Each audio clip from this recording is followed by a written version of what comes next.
Greetings, I'm the bird. Well, I can't avoid it. I must cover a movie that is so promising and in the end leading to a total mess and wastes such a great potential. I'm talking about Andy Warhol's Dracula. There are a lot of vampire movies that pick the Dracula myth up and change them more or less. For example, we have the funny version, we have the awesome version, the old classic and the unpredicted version of Dracula. But all of them have one thing in common. They all portray Dracula as a being that stands above everyone else. And for all the Dracula movies I saw, this is the first time where they don't do it. So let's see how disappointing this pile of shit really is. Whoa! Phew! I don't know if that was a supposed jump scare or not. We're starting with Dracula, played by the German actor Udo Kier. And I must say, for me, this is the best scene of the whole movie. Udo Kier fits really good in the role of Dracula. And the first scene shows pretty good what's going on. Dracula disguises himself with various makeup. The music, the camera angle and the makeup makes this shot very atmospheric and tells itself a little story. Why the Count sitting in front of the mirror although he has no reflection beats me. We be introducing to his servant Anton and the Count's sister. Her name isn't very important because she will be gone in 5 minutes and never mentioned again. This is the end of her. From now on she'll have to stay in the crypt. Why? Get this. They only can drink virgin blood. For any other blood they get sick. Well, the Count looks like a venture to me. But virgin blood is a pretty unhandy food restriction. Count, we must leave Romania and travel far away. Maybe to England, maybe to France. But I think to Italy. Why Italy? Why Italy? There are many reasons. The Italian people will be impressed by your title. And you can find virgin. Virgin? Yes. Because of the Italian church. They need virgins for their marriages. So you telling me there are no virgins in Romania? Not even the children? Well, that's pretty sick. I suppose we have to pack. The only thing to do left is to pack your personal belongings. I just wish to take some books, my dried flowers, a few birds. Flowers? Books? Well, let me introduce you to my newest invention, the Dignity Bar. And yep, that's more like it for Dracula. Besides, what is wrong with Anton? It seems he has less emotion than the real vampire in this movie, and I don't know if their accents are really Romanian. If you really were clever, Anton, you would bring me a virgin from Italy and I would not have to go. This would be the most intelligent solution. You know that is impossible. No good family will give their daughter to me. I think no family would give him a family member, but I think the Count is smart enough to disagree with Anton. I suppose you're right. I should show up in person. So Anton and the Count brings his sister to the crypt and starting their journey to find an Italian virgin. Wait a moment, bright sunlight? How does it come the Count doesn't melt to death? In nearly every story about vampires, that is their greatest weakness. But I guess the Count is such a badass he could handle the sunlight like... I will not mention this disgraceful character from another good franchise. Anyway, Anton and Dracula starting their search.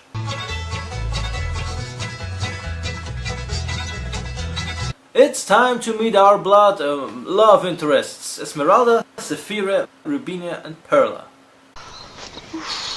It's another hot day today. At least we should be more comfortable. They don't get even 2 full minutes of screen time and yet they're naked. Man, even in hardcore porn you must wait longer to see anything. But I guess it's just the Italian way of life. I mean, how else do you explain the path of Bruno Mattei's life? We also introduced to another character named Mario, played by Joe D'Alessandro. He played several roles in so-called Warhol movies. I did not one of them, but I guess they cast him not for his acting skills.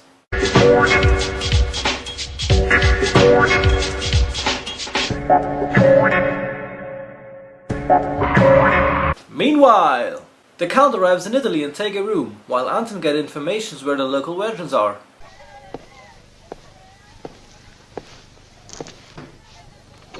This room is terrible.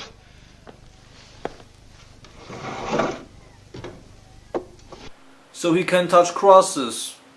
Why he must put him away? And it's full of light. That he has no problem with it at all. We must get the coffin tonight. Why? It seems he can sleep without a coffin very well. The sunlight doesn't hurt him. Crosses do not inflict him any damage. For me, it looks like he's just a dude with two pointy teeth that needs, for unexplained reasons, virgin blood. It more looks like Anton needs the blood. It were a pretty cool plot twist if that was the case. Let me go home and die in peace. What? There are no suffered to cause its statement. Okay, drop the dignity.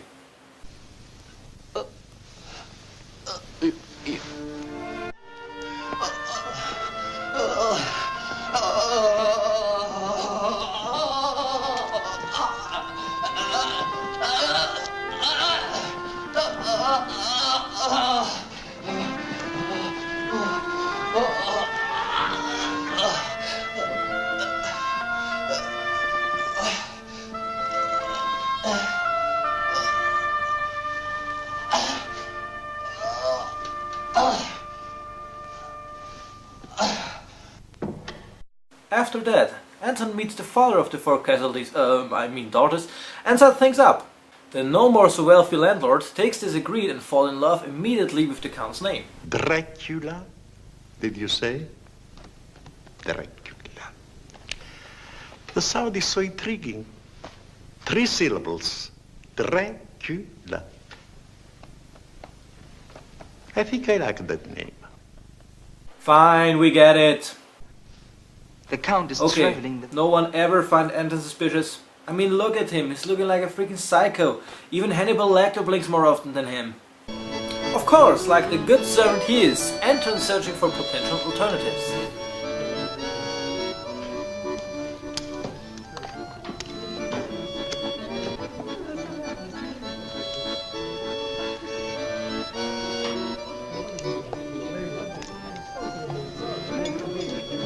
Excuse me, madam. Oh, hey, object? Polanski. If I were to sit at your table and maybe offer you a drink? Wait for it. I'm a stranger in town, just passing through, and lonely for company. Okay, pet alert! Well, now, please sit down. Thank you. Did really nobody found this in any way curious? Do you happen to know by any chance the De Fiori family? Oh, yes, I think I do. Could you tell me something about them? What is that you want to know? So Polanski here can help our creep if you play a game with him. I'd be delighted. Okay, whatever makes you happy. Of course, they're cheating on him because of the mighty power of shrewdness. When this happens... It isn't good. This is just left. Has to be this good, thank God.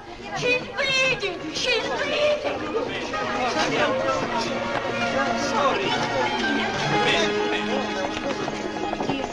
How can you leave me alone for so long in this condition? Where have you been? I have splendid news for you. The De Fiori family invited us to stay at the house, especially to meet their daughters. We go there tomorrow. Look at this. An extraordinary thing occurred. I was in the tavern to get some more information about the De Fiori family when someone came in shouting that a girl had been hit by a car and was bleeding. I had to think quickly. I took some bread and ran out. I made my way to the center of the crowd, and there in a pool of blood was a mutilated body of a young girl. I pretended to faint at the sight of her, fell, falling into the blood. I could feel the blood seeping into the bread. They picked me up, but not before the bread was soaked with her blood.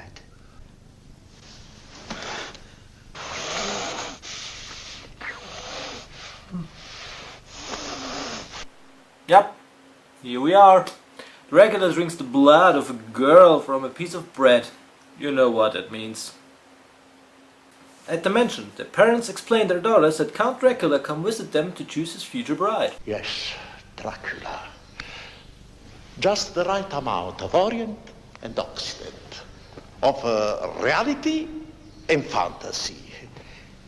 If I were not too afraid of making literature or rhetoric out of it, I might add that it is borrowed some ingredient from the Count of Monte Cristo or even Sinbad the Sailor. Yes. Dracula, Dracula, Dracula, Dracula, Dracula, Dracula. Fine, we get it. But what the Count doesn't know is that two of them not be virgins anymore. I wonder how this fact will be revealed. I be prepared. Anyways, Mary has some other plans. What about your sister? What does she do all night? I like to rape the hell out of her. What the fuck? Okay, treating these slutty bitches like garbage isn't very polite, even if they deserve that. But the attempt of raping a 14-year-old girl is tasteless. This characterization leads him to a bad guy. I see no problem with that, because the only thing that led us believe that Dracula is a bad guy is his naivety. So the moment finally comes that the Count arrives at the mansion. I am Dracula. I bid you welcome. Whoops, opposite roles.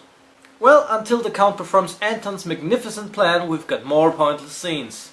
I don't want to get my white dress dirty. And like that, yes, Mario molests the girl until... I love you, Mario.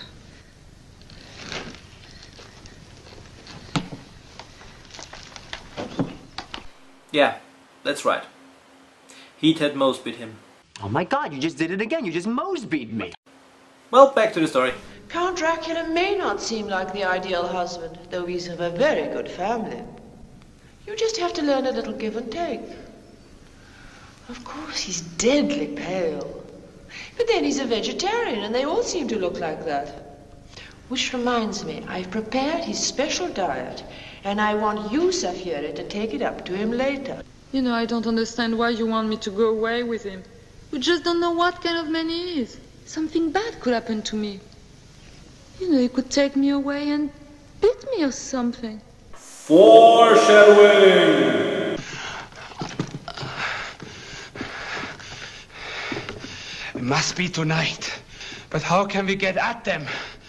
We'll wait until everyone is asleep. And then we'll try to find their bedrooms. But it's difficult, because the villa is so large. And it's a risk. Because if someone sees us, it looks suspicious. Anton, you look already suspicious.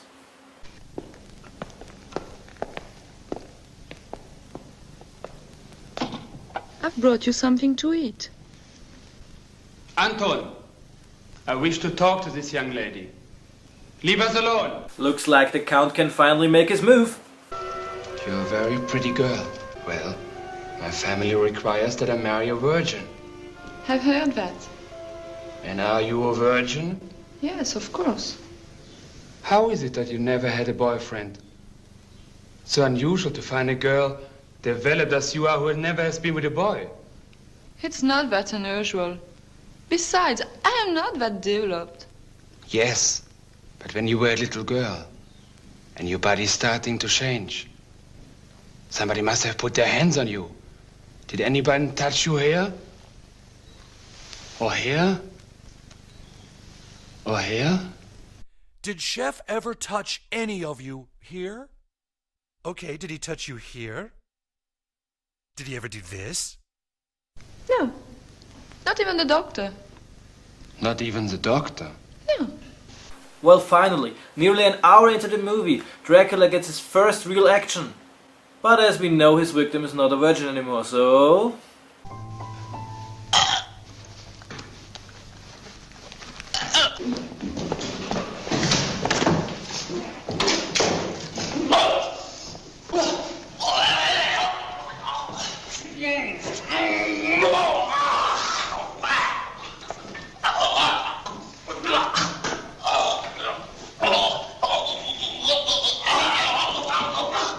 After yet another pretty pointless sex scene, we've got to know that the girl the Count bit turned into a ghoul or something and tells the other that the Count won't marry her. Meanwhile, the servant and the Count fight on a very verbal exchange, and then we saw why Dracula is such a superior being.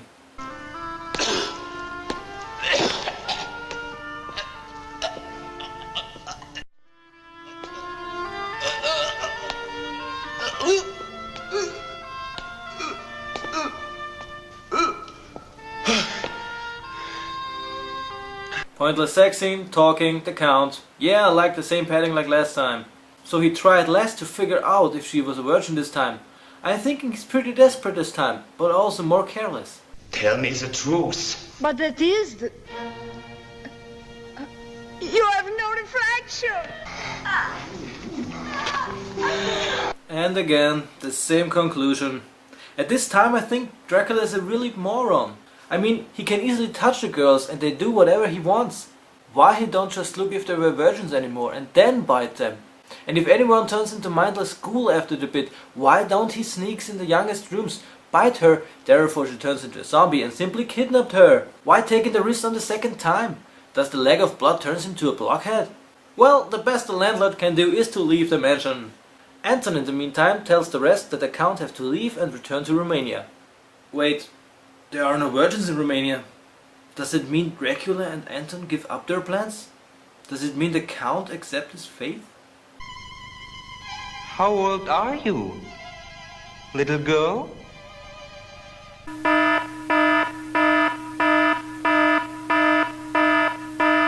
Well, we've got more servant fan service and Mary uses once his brain instead his libido to figure out that something isn't right with the Count. There's something slimy about that Count. I don't think he ever wanted to marry any of them. Then he was interested in something. Plus, we're getting to see that Mary tries to hitting on a minor. Yeah, okay. So here we have the second really good scene in this movie. Even if it achieves not much, it looks pretty good with this camera angle. It seems like the Count searching for the family's oldest daughter. Why, when he already admitted that he is defeated? How come that an intelligent girl like you are is not married? So let me get this straight. Dracula seeks for virgin blood, and after 2 blownouts he rolls to the oldest of the 4 blood young girls. Now I know the turning point where Dracula becomes a bigger moron than Anton. But after all, the two find connections in their lives. Meanwhile, a short scene makes us clear that the 2 bitten slutties are completely transformed into ghouls, and Mario finds out very slowly and with repetitive music that the coffin is empty. So the movie building up to its climax, when the ghouls find out that their sister is still a virgin and tries to get her to their master. Wait a second. Beside the fact that the Count had made more minions this way, even it would be a great exposure to him, why must her sisters lift her skirt and look if she's still a virgin? I mean, she's only 14, never goes out, and the only man she could possibly have sex with are Mario, who said he never laid a hand on her till now, and her father. Well, I think I should get an incest alert as well installed. She managed to escape, only to get in the hands of Mario, and I don't think this is a good place to be. You should have known that before. A creep from Romania looking for virgins. That Count who was going to do so much for your family's a vampire. He's a throwback to religious perverts in the Middle Ages. He needs to suck a virgin's blood to stay alive. And your mother, who's so stupid and money crazy, set you all up for him. Dear fucking conclusion. Where did Mary get all this information? Okay, Dracula and Anton were always suspicious all the fucking time, but nothing leads to vampirism. And did he know that the 2 girls are under Dracula's control? I mean, he's not talking to them. And if he did, it happens off screen. Thank you very much, movie. Thank you very much. You're the one he wants now. No wonder they went after you. You should lose that, virginity of yours before he gets to you. You don't mean... Yeah.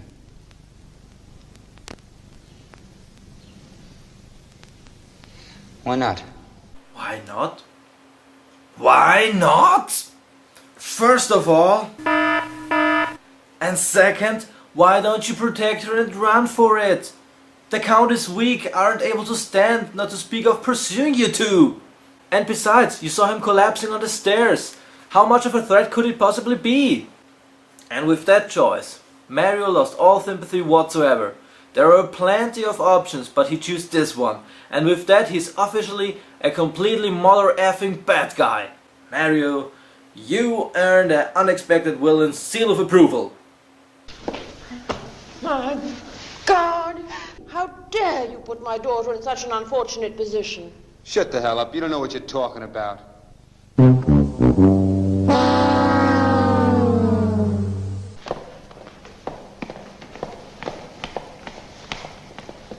I rather not showing what's happened next, but there's a little dignity left over in the bar.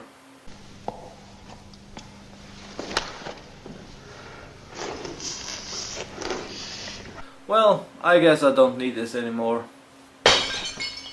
Dracula lost all of his dignity. Lower, he can't fall. He suddenly got interrupted by the oldest of the 4 daughters. And for all of you who are curious, the movie runs on for 90 minutes and I don't care anymore.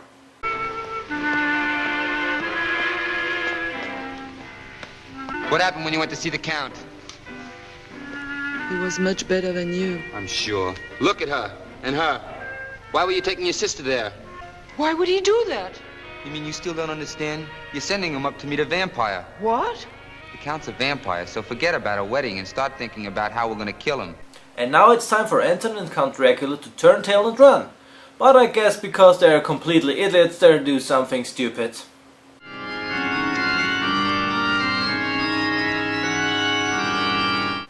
I guessed it.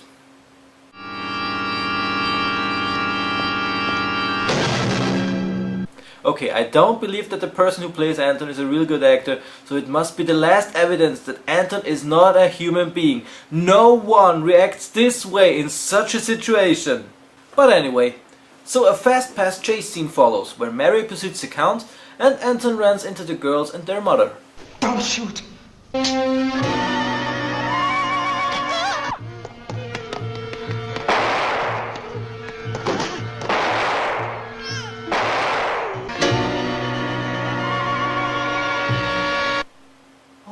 God, I never cared so little about anything.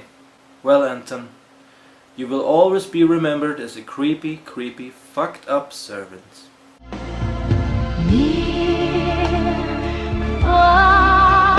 Wherever you are, I believe that the heart does go on.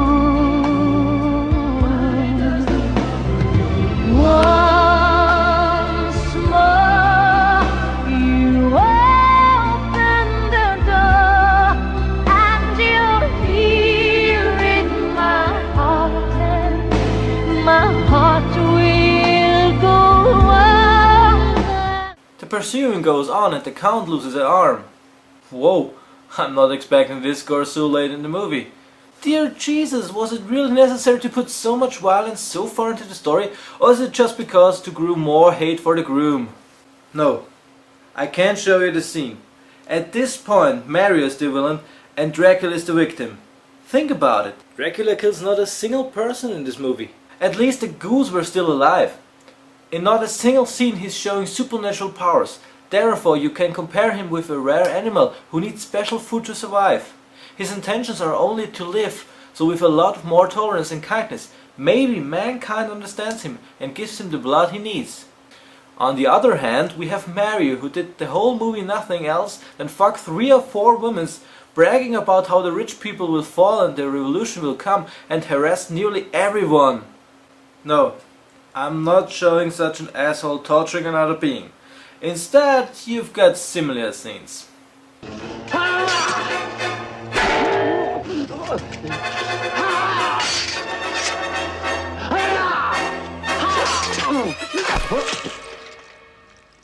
Now stand aside, worthy adversary. 'Tis but a scratch. A scratch? Your arm's off. No, it isn't. Well, what's that then? I've had worse. You liar! Come on, you pansy.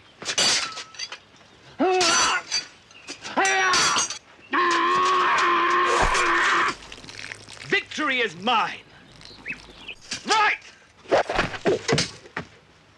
Right, I'll do you for that. You what? Come here.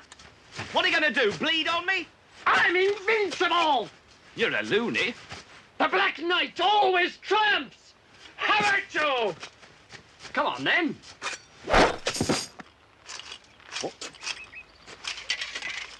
All right, we'll call it a draw. He lives off other people. He's no good to anybody, and he never was. Wait! Now!